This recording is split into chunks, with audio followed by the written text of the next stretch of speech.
5 Pilgrims of Hope. Veritas 846 Kapanalig, reaching Mega Manila to the World Wide Web. Veritas 846, ang radyo ng simbahan. In observance of the Holy Week. Member, Catholic Media Network and kapisanan ng mga broadcaster ng Pilipinas. Kapanalig ang ating Philippine Standard Time, alas 10 ng umaga, Huwebes Santo, ika-17 araw ng Abril, taong 2025. Ngayong Huwebes Santo sa Veritas 846 Holy Week Special, pagnilayan ang mga salitang ipinangaral ni Jesus sa mga disipulo noong huling hapunan sa paksang Tinapay, Luha at Sulyap ng Pag-asa. Isang Huwebes Santo na pagninilay kasama si Reverend Father Joel Kamaya sa alas 10 ng umaga. Ngayong Huwebes Santo, The Veritas 846 Holy Week Special 2025. Makinig!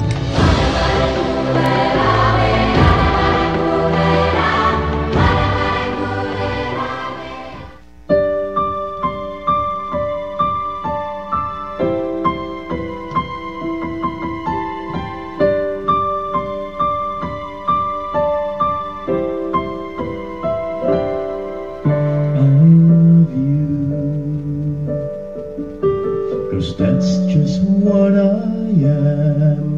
I could never turn away from you and leave you all alone.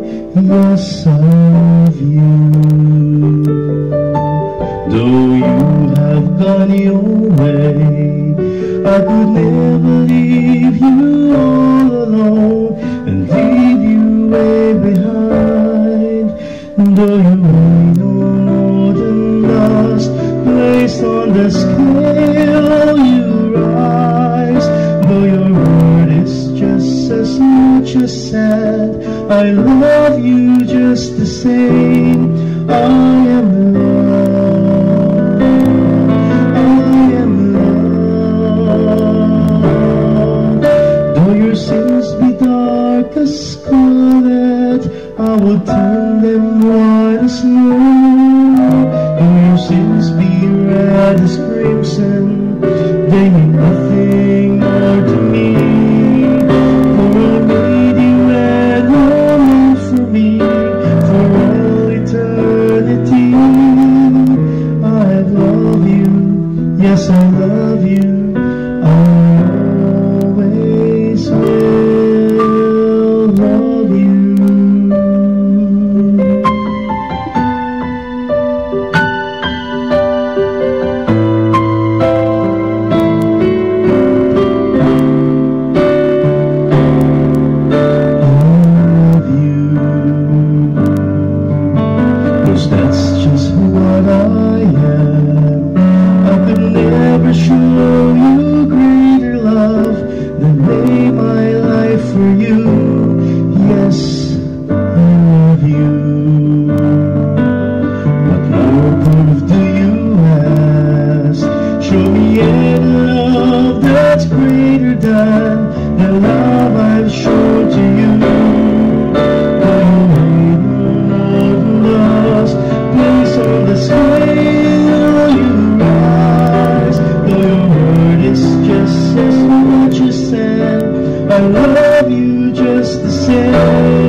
Yes, I love you. I always will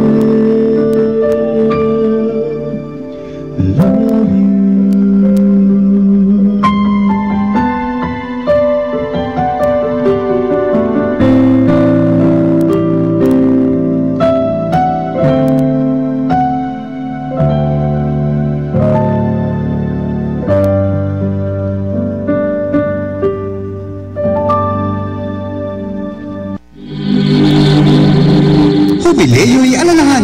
Misteryo Pascual ng Panginoon. Veritas 846 Holy Week Special 2025. Makinig.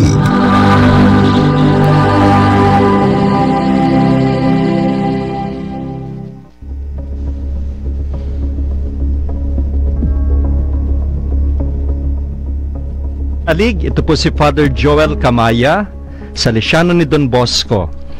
At ngayong araw na ito, sinisimulan natin ang tinatawag nating Paschal Triduum, yung tatlong pinakamahalagang araw sa buong taon para sa simbahan.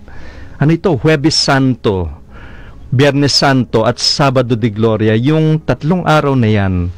At ngayong araw na ito, Huwebes Santo, pinagdiriwang natin yung pagkatatag ng dalawang sakramento, ang banal na Eucharistia at ang pagpapari. At simulan natin ang ating pagninilay sa isang panalangin. Sa ngalan ng Ama at ng Anak at ng Espiritu Santo. Amen.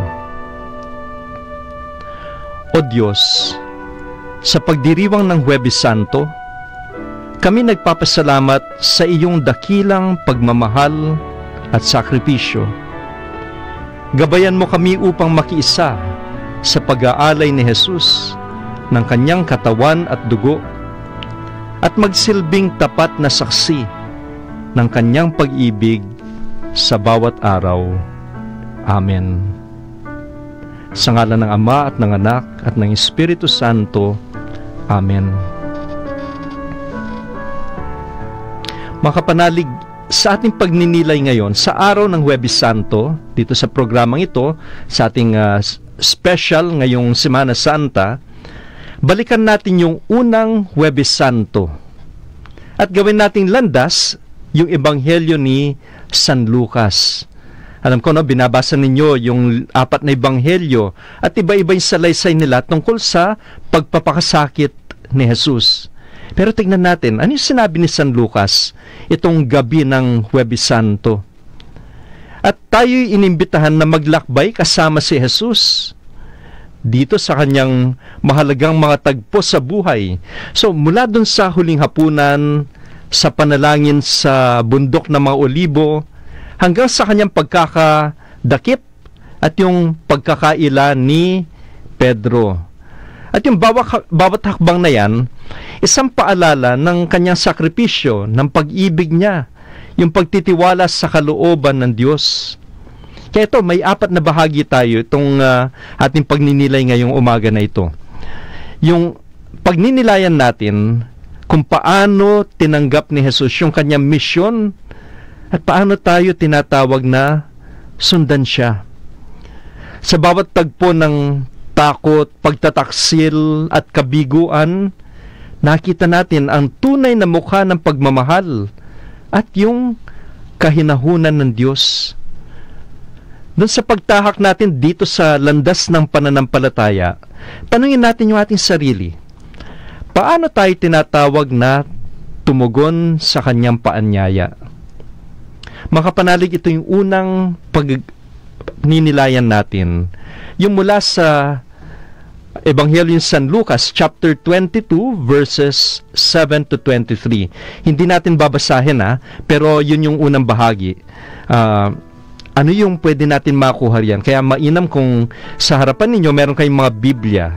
At alam nyo, yung tawag dito sa bahagi na ito, yung huling hapunan, the Last Supper. Although pag tinignan mo yung teksto, yung mga salita ng Ebanghelyo, wala nakasulat dyan na huling hapunan. Kung sakaling meron, yan yung mga title na nilagay ng mga editor.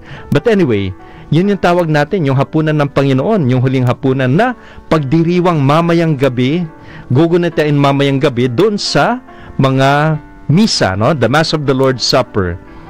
Ano yung pwede nating malaman tungkol dito? Ito isang mahalagang bahagi ng ating pananampalataya, yung huling hapunan. Nandun si Jesus kasama yung kanyang mga alagad. At dito matatagpuan natin to, of course, sa lahat ng Ebanghelyo, pero yung pinakamahaba dun sa tinatawag nating Synoptic Gospels, yung pinakamahabang salaysay ng huling hapunan, ay yung kay San Lucas. Yung kay San Juan, ibang ano yon, no? ibang usapan, mas mahaba talaga yun. Pero dun sa Mateo, Marcos at Lucas, pinakamahaba yun kay San Lucas. Sa mga simpleng salita ni Jesus, pinahayag niya yung pinakamahalagang aral ng pagmamahal at sakripisyo. At mula rito, tayo'y tinatawagan upang magbagong buhay. Kaya yun, yung huling hapunan, ito'y tungkol sa hapag ng pag-ibig at pagsasakripisyo. Isang malalim na pangyayari yung naganap, no? Inihanda ni Jesus yung kanyang sarili upang magsakripisyo para sa ating kaligtasan. Ano yung naroon? Tinapay at alak. Very familiar, no? Kapag nagmimisa tayo, may tinapay, may alak. Sa ating mga mata, mga simpleng bagay yan. Pagkain, inumin. At itong dalawang ito naging tanda ng kanyang katawan at dugo. At hindi lamang ito isang ritual. Ano ito? Isang dakilang paanyaya. Kaya nga, sabi natin, this is the institution not only of the Eucharist but also of the priesthood. Luke chapter 22 verse 15, buong pananabik ay pinakanasa ko na makasalo kayo. Saan? Itong pagsasalo na ito. Yung mga salita ni Jesus, naglalaman ng isang mensahe ng malasakit at pagmamahal. Mga kapanalig, hindi niya pinili ang pagpapakasakit para sa kanyang sarili, ngunit para sa ating lahat. Para sa gayon, magkaroon tayo ng buhay na walang hanggan. At yun, tinapay at alak, yan ay sagisag ng isang malaking sakripisyo. Hindi lamang para sa kanya, kundi para sa atin. At si Jesus namatay sa krus upang ipakita yung kanyang pagmamahal. At ang bawat misa ay isang muling pag-alala at pagsasabuhay ng sakripisyong iyon. Kaya ngayon, tinatanong tayo, paano ba natin pinagdiriwang yung Eucharistia? Yung huling hapunan, hindi lamang isang ritual o tradisyon, pero isang paanyaya sa atin upang makiisa kay Jesus sa kanyang pagmamahal at sakripisyo. Kaya pwede nating tanong sa sarili natin, naintindihan ko ba na yung Eucharistia ay hindi lamang isang pagdiriwang, kundi isang pagkakataon para magpakita ng pagmamahal at sakripisyo? Madalas tayong dumadalo sa misa at nagsasakripisyo, pero kung tatanungin natin yung sarili natin, gaano ba tayo kaligaya na magsakripisyo para sa iba? Tulad ni Jesus. At mahalaga na ating tandaan na yung bawat pagdiriwang ng Eucharistia, ito'y pagkakataon upang maglaan ng ating sarili sa Diyos at sa kapwa. Hindi lang ito tungkol sa pagtanggap ng mabiyaya, kundi ang pagiging bukas sa pagtanggap ng hamon na maglingkod sa iba, tulad ng pinakita ni Jesus. Doon sa Ebanghelyo ng San Lucas, ito rin ang makikita natin, yung pagbubukas ng puso sa paglilingkod. Isang mahalagang tanong na pwede nating itanong sa sarili natin, ako ba'y bukas sa paglilingkod? Tulad ng pinakita ni Jesus? Si Jesus sa kanyang mga salitang buong pananabik, hindi lang siya naganyaya sa atin upang sumama sa kanya sa hapag, kundi tinatawagan tayo upang maglingkod. This is unique, no? Sa mga synoptic gospels. Sa kanyang pagiging Diyos, siya'y hindi nahulog sa tukso ng kapangyarihan at kadakilaan. Sa halip, pinakita niya sa atin na ang tunay na pagiging dakila ay nasa paglilingkod sa iba. Kaya yon, sa bawat Eucharistia, pinagdiriwang ang huling hapunan ni Jesus. Yung mga tinapay at alak ay hindi lamang masimbolo ng katawan at dugo ng Diyos, pero paanyaya ito para sa ating buhay. Hinihiling sa atin ni Jesus na maging katulad niya, magbigay at magsakripisyo para sa kaligtasan ng iba. Kaya, sa bawat misa na ating dinaluhan, huwag nating kalimutan na tayo'y tinatawag din na maging saksi sa sakripisyo ng Panginoon, sa kanyang pagmamahal. At yung Eucharistia ay isang tawag para sa mas mataas na layunin. Ano yun? Maglingkod magmahal sa kapwa, gaya ng pagmamahal at sakripisyo na ginawa ni Jesus para sa atin. Naway maging buhay nating saksi ng kanyang dakilang pagmamahal at pagpapakasakit. Makapanalig, tayo muna'y magkakaroon ng break. Pagkatapos titignan naman natin yung panalangin ni Jesus sa bundok na Maolibo. Huwag po kayong aalis, babalik kami pagkatapos ng ilang paalala.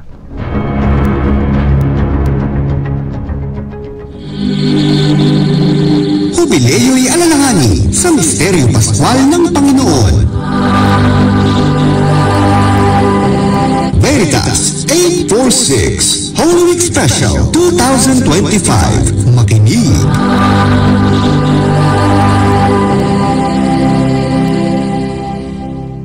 Huwebes Santo.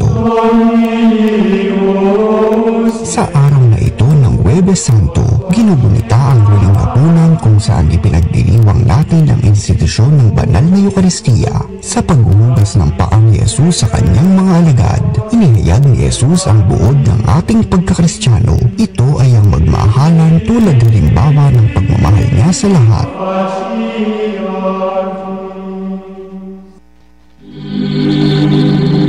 Jubileo'y alalahanin sa Misteryo Pascual ng Panginoon. Veritas 846 Holy Week Special 2025. Makinig.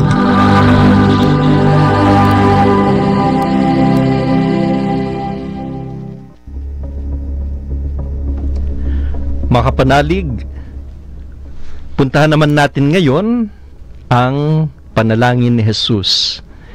Ito'y nasa Luke chapter 22 verses 39 to 46. Yung panalangin niya sa Getsemane. At pero dito sa Ebanghelyo ni San Lucas, hindi niya binabanggit yung pangalang Getsemane. Okay? Dahil iniwasan niya yung mga pangalan na nasa Aramaic or sa Hebreo. Pero sabi niya, yung sa mga bundok na Maolibo. Tungkol saan ito? Sa ating pagninilay ngayong araw na ito, ito yung isang pinibigyang pansin natin. Nasa Huwebes Santo pa rin tayo sa Ebanghelyo ni San Lucas. Ano itong bahagi na ito? Isang makapangyarihang tagpo doon sa buhay ni Jesus. Doon sa bundok na Maolibo o sabihin natin Getsemane. At dito, ipinamamalas ni Jesus yung kanyang malalim na pagdurusa. Isang uri ng pagkakatawang tao na ating naunawaan at nararamdaman sa ating mga personal na buhay. So ito, no? Luke chapter 22 verses 39 to 46. Makikita natin kung paanong si Jesus, sa kabila ng matinding takot at kalungkutan, siya'y nanalangin at nagtiwala sa kalooban ng Ama. Kaya magsisilbing gabay sa ating pagninilay yung mga tanong na ito. Ano yung tugon ko sa mga pagsubok at takot? Marunong ba akong magtiwala sa kalooban ng Diyos kahit ito'y mahirap tanggapin? Ano ba yung nangyari dito sa kabanata na ito? Dito sa episode na ito?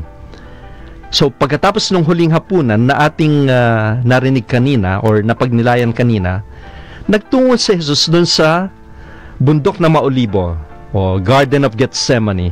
Para saan? Kapag maririnig ninyo, mababasa ninyo yung bundok ng Olibo sa Biblia, kagad papasok sa isipan nyo ay isang lugar ng panalangin. Kasi doon pumupunta si Jesus para manalangin. Kaya nga, pagpunta ninyo sa Holy Land, no, doon sa bundok ng mga Olibo, meron kang makikita na church, yung Church of the Pater Noster, the Church of the Our Father. Kita mo, iba't ibang mga lingwahe, iba't ibang mga wika nung ama namin. At nandun yung, of course, yung sa Tagalog. At meron pang ibang mga wikang Pilipino na nandoon. Pero anyway, nandun si Jesus para magdasal. At yung lugar na yun, hindi lamang isang tahimik na hardin.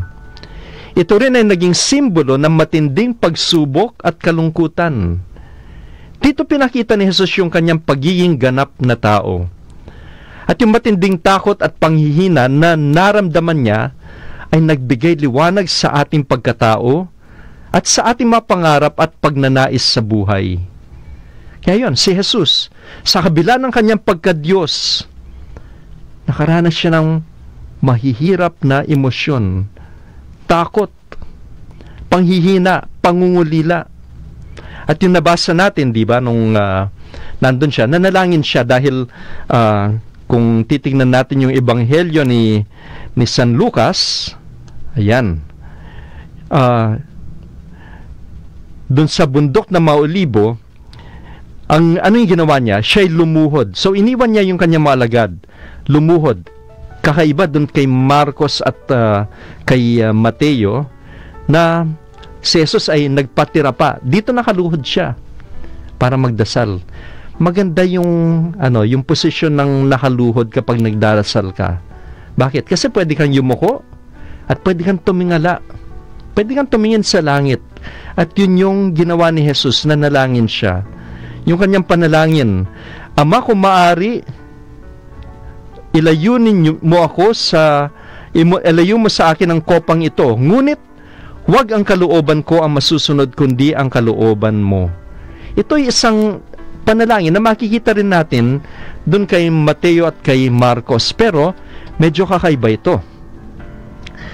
Dun sa panalangin ni Jesus, ilayo mo ang kopang ito. Nilayo ba ng Ama? Hindi. Hindi nilayo ng Ama yung kopa ng pagdurusa. Pero, tumugon yung Ama doon sa panalangin ni Jesus. Ano yon? Kung sa verse 43, mababasa natin, nagpakita sa kanya ang isang anghel mula sa langit at pinalakas ang loob niya. Di ba ganun din kung minsan tayo? Marami tayong paghihirap. Tayo malungkot, o kaya nahihirapan, masakit yung mga nangyayari sa buhay natin at magdarasal tayo, Lord, sana po hindi na lang ganito. Pero nandyan pa rin kung minsan. Pero hindi ibig sabihin na hindi tayo pinakinggan ng Diyos. Anong ginagawa ng Diyos? Dito, nagpadala siya ng anghel para palakasin yung loob ni Jesus. It was an answered prayer. Sa atin din, pinalalakas ng Panginoon yung loob natin. Kaya, yung panalangin ay ni Jesus, yun naman ay hindi pagtanggi sa pagdurusa, ngunit isang pagpapakumbaba ng kanyang kalooban sa mas mataas na layunin ng Diyos. Dito kay San Lucas, dito rin lang natin makikita na si Jesus ay yung pinagpawisan siya ng basahin natin yung exact words. Ayan. Dala ng matinding hinagpis, siya'y nanalangin ng lalong taimtim at pumatak sa lupa ang kanyang pawis na parang malalaking patak ng dugo. Sabi ng iba, no, parang nagpawis siya ng dugo. Pero pag tinignan natin, not necessarily, pero yung pawis niya ay talagang matindi na talagang pumapatak, parang dugo na pumatak. Ayan. Kaya, yun, sa matinding hinagpis, in agony, sabi nila. Pero yung agony na yun, it's more of an athlete. Yung ating mga nag-sports, no, yung pag nagpapawis sila, it's not really an agony na yung discourage, pero sila ay yung agony sa Griego ay yun yung parang nararanasan ng mga athlete kapag sila ay nasa paligsahan. Kaya ito, ano yung pwede natin matutunan dito? Yung pagtitiwala sa Diyos sa kabila ng ating takot. Kaya nga, di ba, lumakas yung loob niya.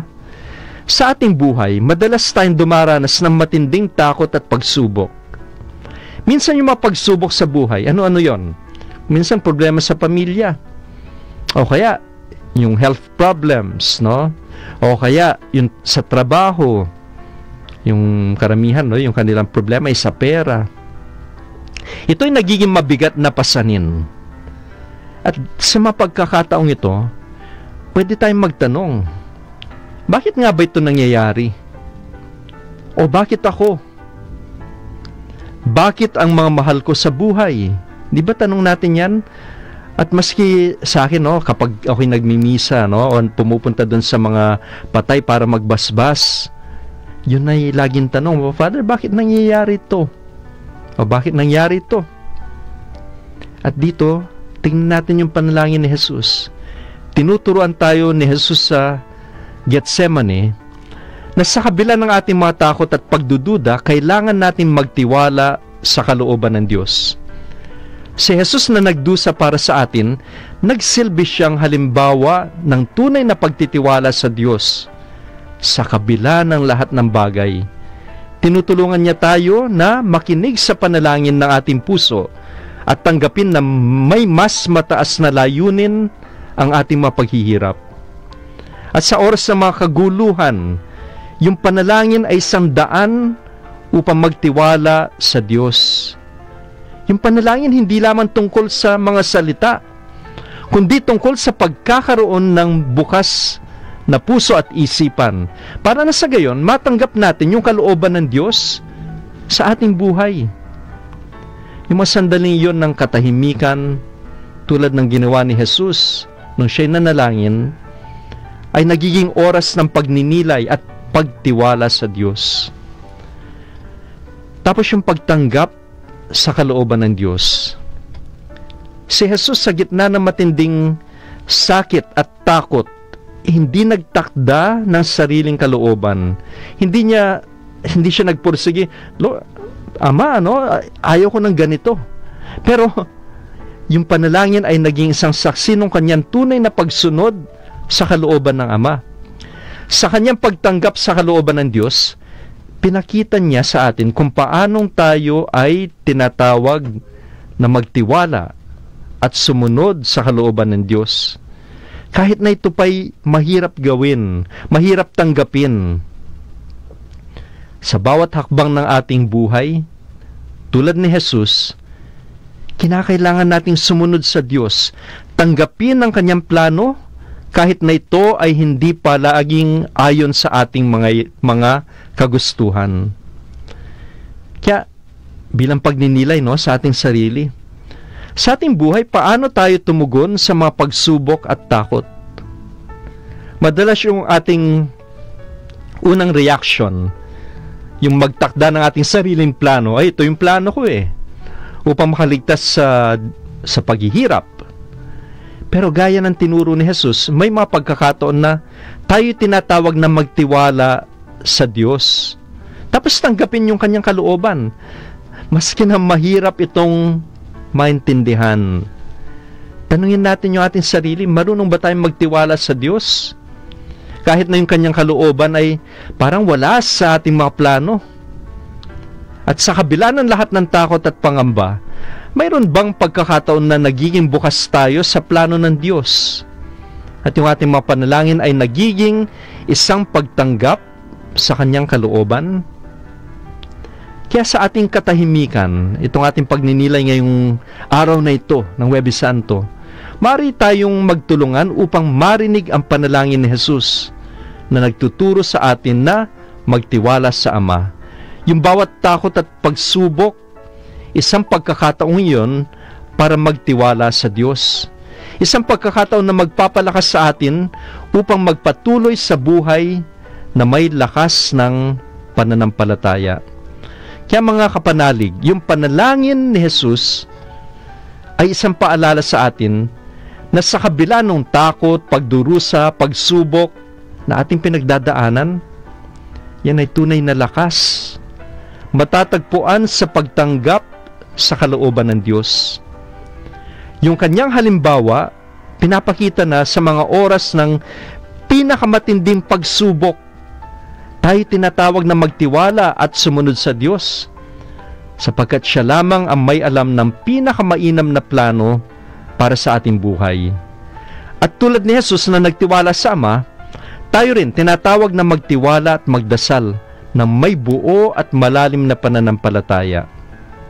Sa katahimikan ng ating puso, maririnig natin yung kanyang panalangin na nagsasabing, "Huwag ang kalooban ko, kundi ang sayo ang mangyari." Ang ating mga takot ay hindi hadlang sa pagkakaroon ng tiwala at pag-asa sa Diyos. Mga kapanalig, babalik kami pagkatapos ng ilang paalala.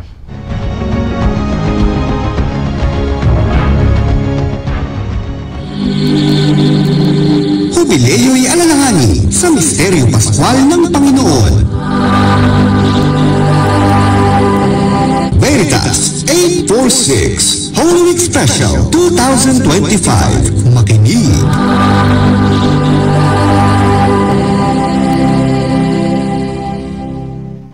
Celebrate Jubilee Year 2025 Pilgrims of Hope.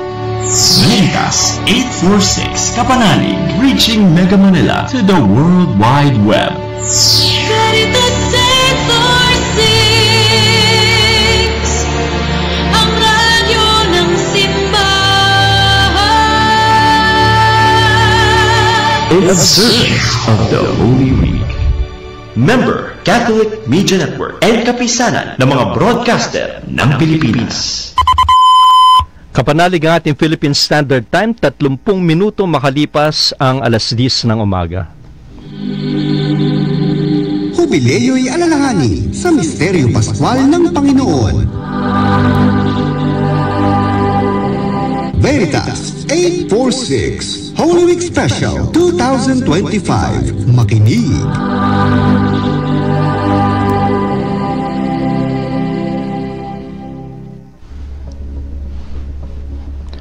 Mga kapanalig, nandito pa rin po tayo sa ating Holy Thursday special.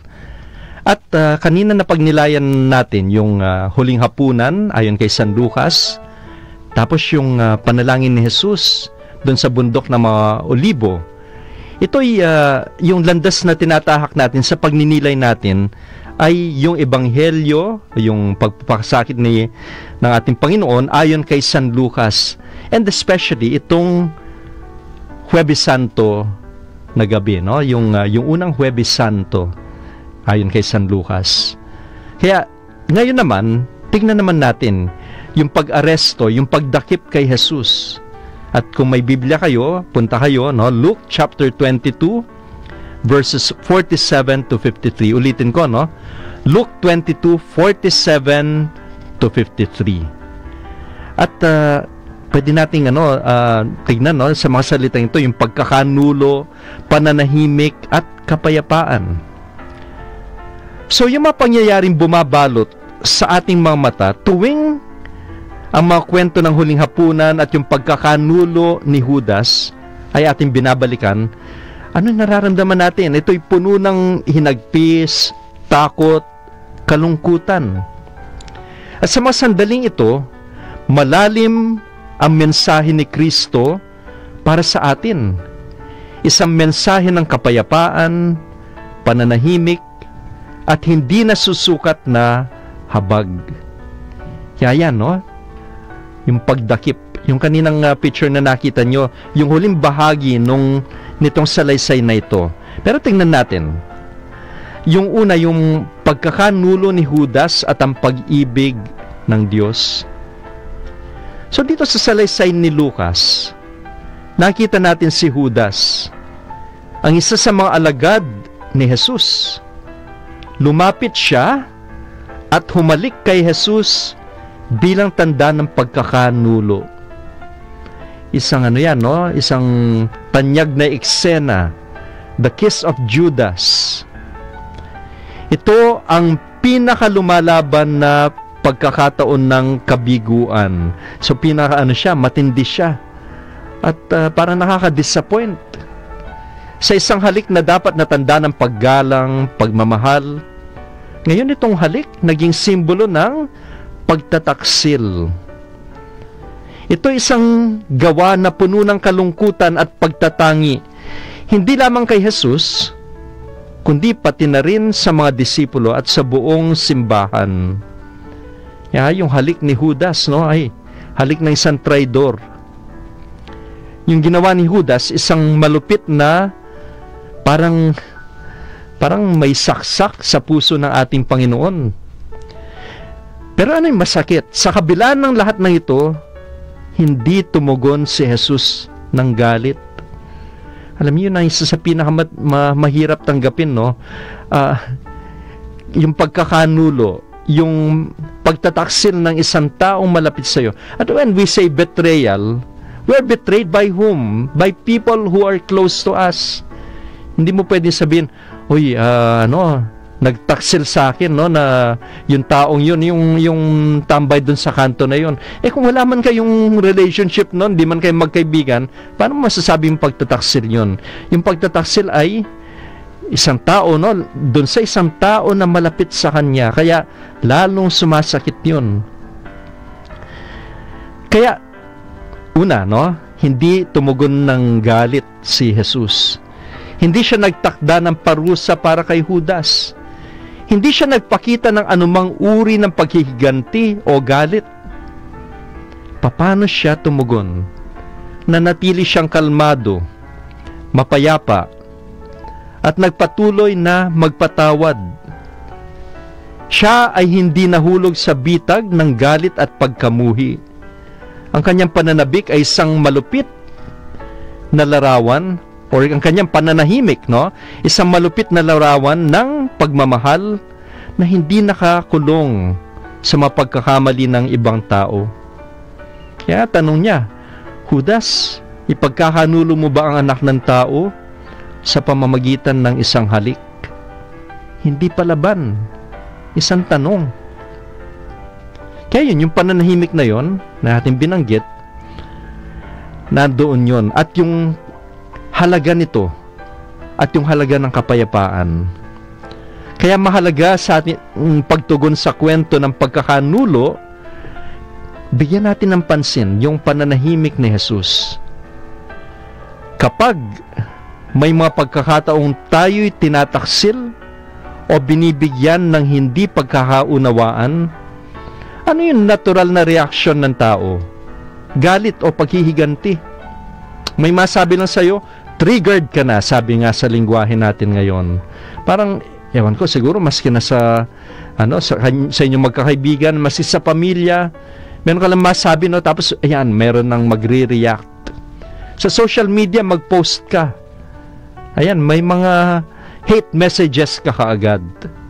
Yung reaction. Gusto mong maghiganti, gusto mong masaktan din yung tao na yon, na nasaktan ka siguro dahil sinabi niya yung katotohanan. Lalo na kapag tayo sinaktan ng malalim. Ngunit si Jesus sa kanyang pananahimik, nagbigay sa atin ng halimbawa kung paano dapat magpatawad at magbigay ng kapayapaan.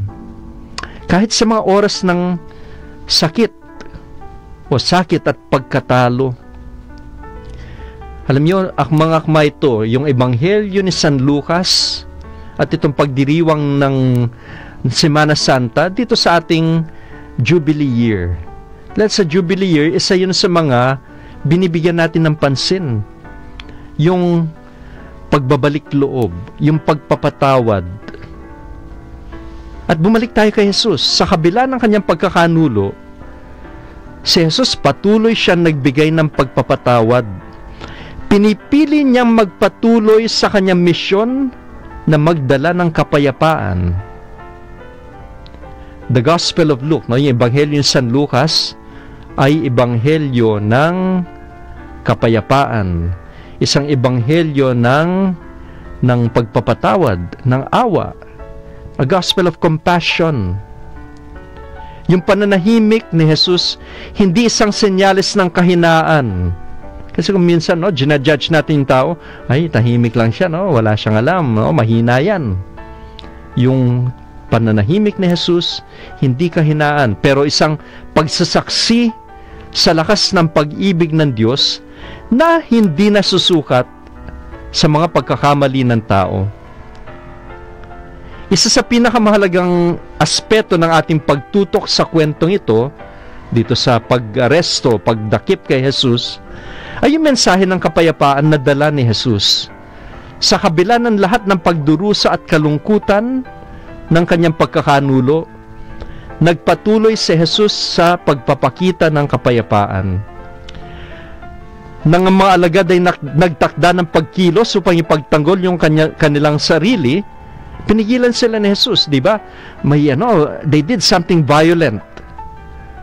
Ipinakita ni Jesus yung tunay na diwa ng kapayapaan, yung pagpapatawad at ang pagsunod sa kalooban ng Diyos sa kabila ng lahat ng pagsubok.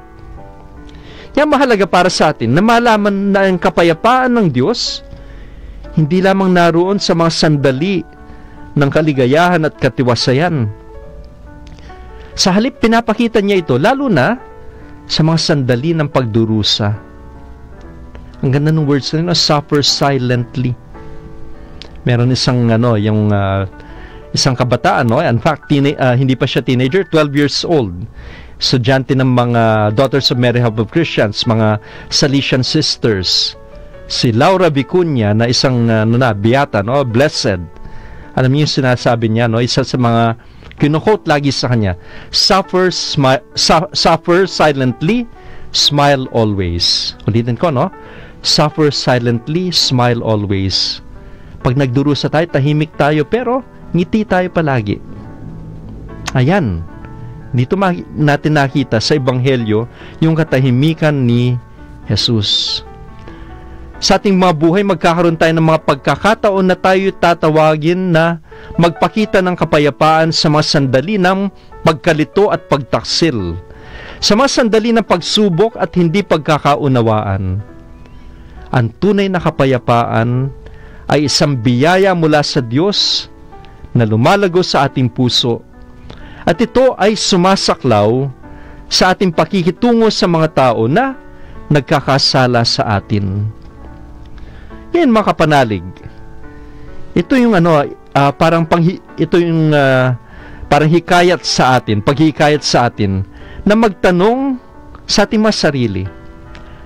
Sa mga sandali ng pagtataksil o hindi pagkakaunawaan, paano ko hinaharap ang mga sitwasyon na ito?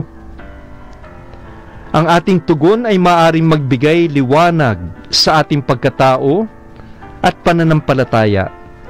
Kayang-kaya ko bang tumugon na may habag at pagpapatawad tulad ng ginawa ni Jesus? Sa mga pagkakataong may pagsubok sa relasyon ko sa ibang tao, handa ba akong magbigay ng kapayapaan sa halip na magtanim ng galit?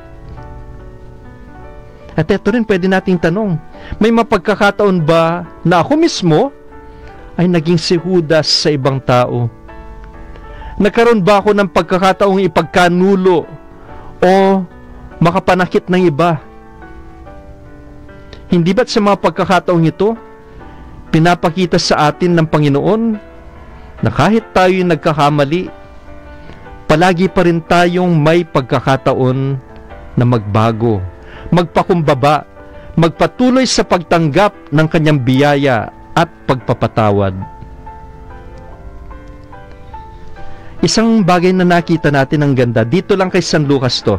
Doon sa ibang ebanghelyo, makita natin na merong may tao na kumuha ng tabak at siya'y may nasugatan dahil doon. Doon sa ebanghelyo ng San Juan, yung pangalan noon ay si Malco o Malchus. Dito hindi nakapangalan, pero anong ginawa ni Jesus? Kay San Lucas lang ito na kanyang hinilom yung tainga na nasugatan.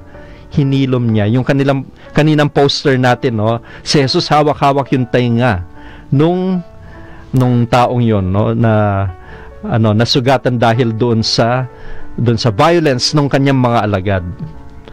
Kaya dito sa ating pagninilay, naway magsilbing gabay sa atin yung pananahimik ni Jesus at yung kanyang kapayapaang dala, upang tayo maging mga tagapaghatid ng kapayapaan sa ating pamilya, sa ating komunidad, sa mga lugar kung saan tayo nagtatrabaho, at sa buong mundo. Makapanalig, ayan yung pagninilay natin sa pagdakip kay Jesus. Mamaya tignan naman natin isang mahalagang bahagi, ang pagtanggi o pagkaila ni Pedro at ang Sanhedrin. Ihanda nyo na yung mga Biblia ninyo, Luke chapter 22 verses 54 to 71. Pero huwag kayong aalis, babalik kami pagkatapos ng ilang paalala.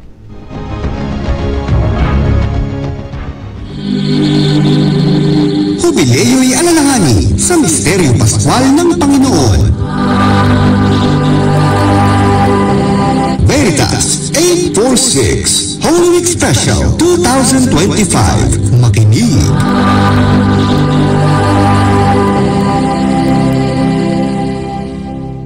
Huwebes Santo. Sa araw na ito ng Huwebes Santo, ginugunita ang huling hapunan kung saan ipinagdiriwang natin ang institusyon ng banal na Eukaristiya. Sa paghuhugas ng paa ni Jesus sa kanyang mga alagad, inihayag ni Jesus ang buod ng ating pagkakristyano. Ito ay ang magmahalan tulad ng halimbawa ng pagmamahal niya sa lahat.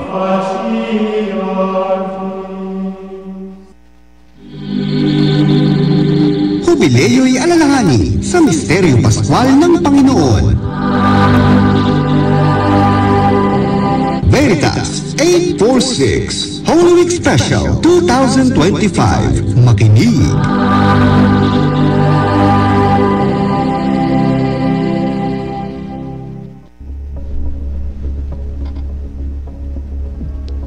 Mga kapanalig, nandito pa rin po tayo sa ating special ngayong Huwebes Santo, itong Semana Santa, no? At nais kong batiin lahat ng mga nakikinig at nanonood. Medyo marami yung mga bumabati rito, no? Sabi marami dito sa mga nakikinig, no? Bumabati, Happy Priest Day po, Father. Yeah, ito yung araw ng mga kaparian, piyesta ng mga pari ngayon. So pag may kilala kayo, no, pwede yung batiin either face to face or siguro i-tag ninyo sa Facebook nyo yung sa greetings ninyo, no, dun sa at pwede yung pati dun sa ibang social media ninyo at pagdasal ninyo higit sa lahat ang ating mga kaparian. It's a priest day tulad na nasabi ko dahil ito ay pagdiriwang natin ng paggunita dun sa pagkakatatag hindi lamang ng sakramento ng banal na Eucharistia pero yung sakramento ng banal na orden o yung pagpapari. Ayan. So hindi ko nababasahin yung mga tingnan nyo na lang yung nasa Facebook Live, ang daming bumabati, no? Sige, si Roberto Aguinaldo, si Tabunag, Mayet Guevara, Antanaka, Lira Holder, Benedict Paglinawan Sr., Emmy Macario Panganiban, Lingay Barameda, Rose Marie Tesoro, yan, at si Maribong Garcia. Tapos Cherry Camille Depano, yan. So yan, nakikinig sa atin ngayon at nanonood. At isang pagbati rin, no, kay mula kay sabi niya Luis Santos. Pwede pong paki-greet yung mga yung inaanak ko sa Compil altar server ng St. Joseph the Worker Chapel na si Ray Vincent Centro. Okay? Happy birthday daw ngayon. At ngayon, nabanggit ko kanina yung ating pagninilayan naman ngayon ay yung mula kay San Lucas. Of course, itong mga nabanggit ko kanina, ito'y mula kay San Lucas, Luke chapter 22. Yung Huwebes Santo ni San Lucas. At yung ating titignan ngayon ay yung verses 54 to 71. Medyo mahaba yan, pero hindi natin babasahin. Ito yung pagkaila ni Pedro kay Jesus at yung sa Sanhedrin. Ano yung pagninilay natin tungkol dito? Una, no, pag binasa natin ito, yung papasok sa isipan natin ay yung pagkabigo. Tapos mamaya titignan natin si Jesus tumingin kay Pedro at yung katotohanan din. Ito ating pagninilayan. So makikita natin na isang napakasalimuot na sitwasyon. Nagsasaad ng kahinaan, takot, tapos sa huli yung dakilang habag ng Diyos. Yung pagninilay natin ngayon ay tungkol sa 3 beses na pagkaila ni Pedro kay Jesus. At kung paano yung isang simpleng sulyap mula kay Jesus nagbukasyon ng puso ni Pedro sa tunay na pagninilay at pagtalikod sa kanyang takot at kahinaan. Kaya yung ating pamagat, no, dito sa ating pagninilay, tinapay kanina, no? Tapos luha yung kanyang pagdadalamhati sa sa kanyang panalangin. Tapos yung sulyap ng pag-asa, sulyap ni Pedro kay Jesus, or yung sulyap ni Jesus kay Pedro. Nagkatinginan sila dito. At yan ay makikita lang natin kay San Lucas. Una, tingnan natin yung pagkakaila, no? Yung mga kasunod na pangyayari sa buhay ni Pedro, isang kwento ng pagkatalo at takot. Ang lakas ng loob niya doon sa nung huling hapunan, hindi kita pagkakanulo or hindi kita ikakaila. Okay? So si Pedro, tinuturing na matalik na kaibigan ni Jesus, one of the closest. In fact, siya yung kanang kamay. 3 beses na nagkaila or nag-deny or tumanggi na kilala niya si Jesus, no? Tumanggi siya bilang si Jesus bilang guro at Panginoon. At isipin natin ito, si Pedro na minsang handang magsakripisyo at sumama kay Jesus sa mga misyon, ngayon natatakot. Tumatanggi sa harap ng isang simpleng tanong. Simpleng tanong nung naroon, no? Isang batang babae, tapos yung mga saksi sa paligid. Kaya isa itong malupit na pagninilay para sa ating lahat. Si Pedro hindi nakayanan ng paghihirap at yung takot sa mga kalagayan. Kaya't bumigay siya sa kanyang takot at pagkabigo.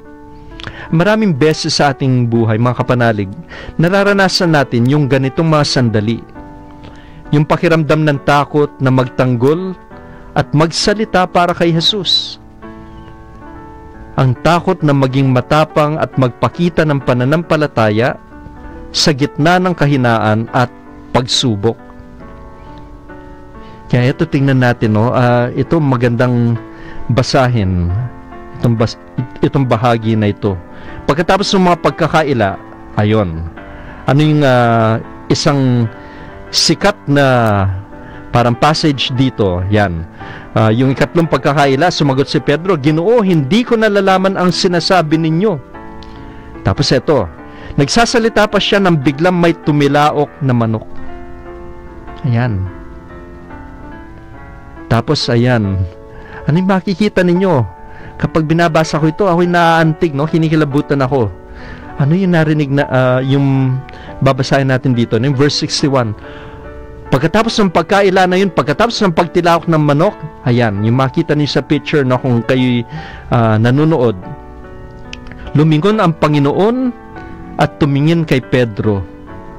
At naalala ni Pedro ang sinabi ng Panginoon, bago tumilaok ang manok sa araw na ito, ay 3 beses mo akong ikakaila. At yung verse 62, lumabas si Pedro at umiyak ng buong pait.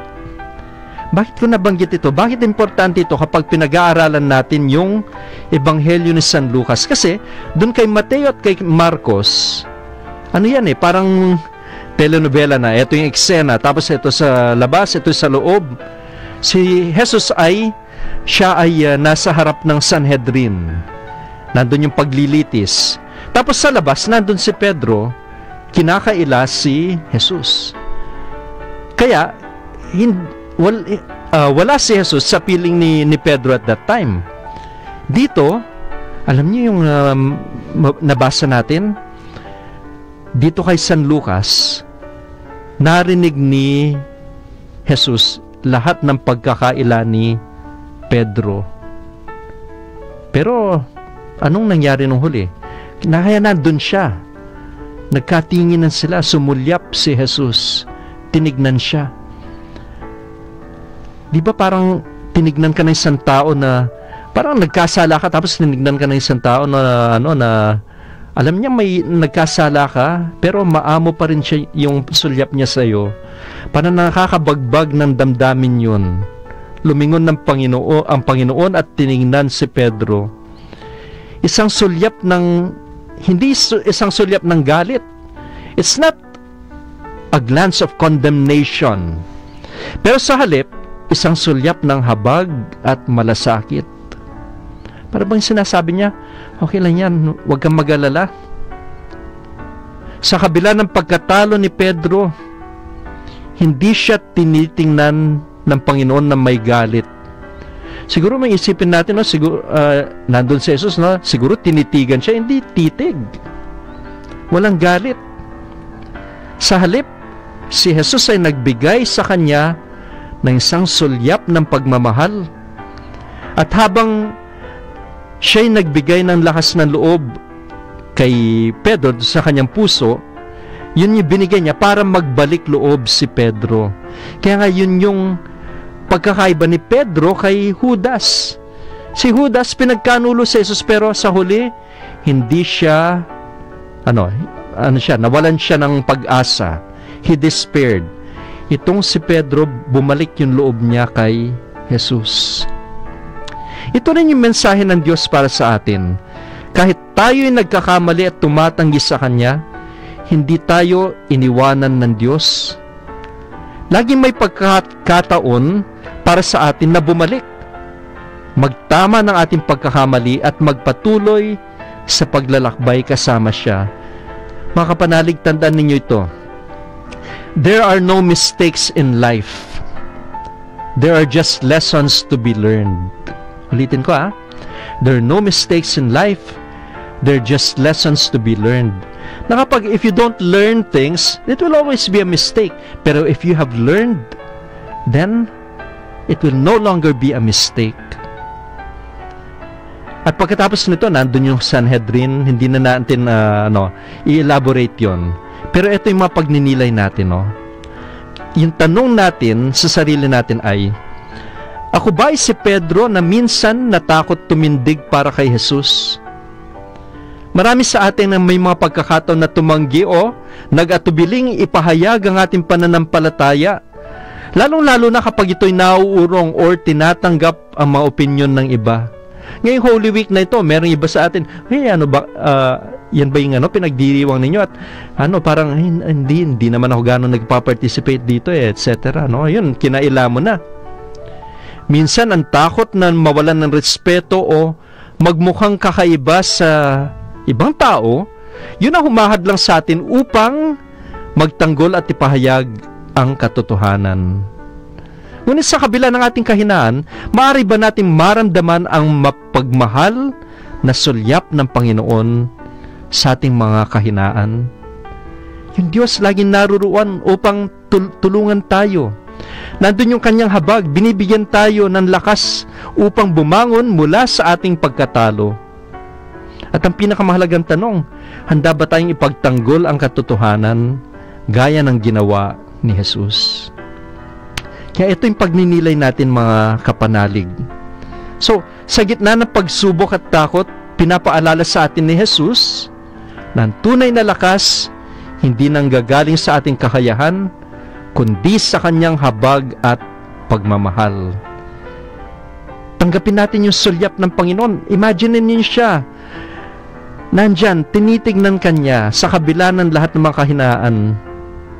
It's a look of encouragement. Huwag tayong matakot na magsalita para sa katotohanan tulad ni Jesus. At ipagdiwang yung kanyang presensya sa ating buhay. Kaya ito, lahat ng will wrap up, Ito yung narinig natin ngayong itong oras na ito. Yung Diyos laging naruroon upang gabayan tayo. Siya ay hindi sumusuko sa atin at tayo rin hindi susuko sa Kanya. At ngayon, manalangin tayo. Sa ngalan ng Ama at ng Anak at ng Espiritu Santo. Amen. Panginoon, sa gabi ng Huwebes Santo, kami nagpapakumbaba sa iyong presensya. Gabayan mo kami sa pagluhod at pagdarasal, tulad ng iyong halimbawa sa bundok ng mga olibo. Puspusin kami ng lakas at tapang na sumunod sa kalooban ng Ama. Amen. Sumainyo ang Panginoon at pagpalain kayo ng makapangyarihang Diyos, Ama, Anak, at Espiritu Santo. Amen. Mga kapanalig, maraming salamat sa inyong pakikinig. Magkaroon nawa kayo ng isang mapagpalang paghahanda para sa Pasko ng pagkabuhay. Ito po muli si Father Joel Camaya, Salesiano ni Don Bosco. Sa ngalan ng mabumubuo ng DZRV 846 Radio Veritas, binabati ko kayo ng sumainyo ang katotohanan. Ngayong Huwebes Santo sa Veritas 846 Holy Week Special. Pagnilayan ang mga salitang ipinangaral ni Jesus sa mga disipulo noong huling hapunan sa paksang tinapay, luha at sulyap ng pag-asa. Isang Huwebes Santo na pagninilay kasama si Reverend Father Joel Camaya sa alas 10 ng umaga. Ngayong Huwebes Santo, The Veritas 846 Holy Week Special 2025. Makinig!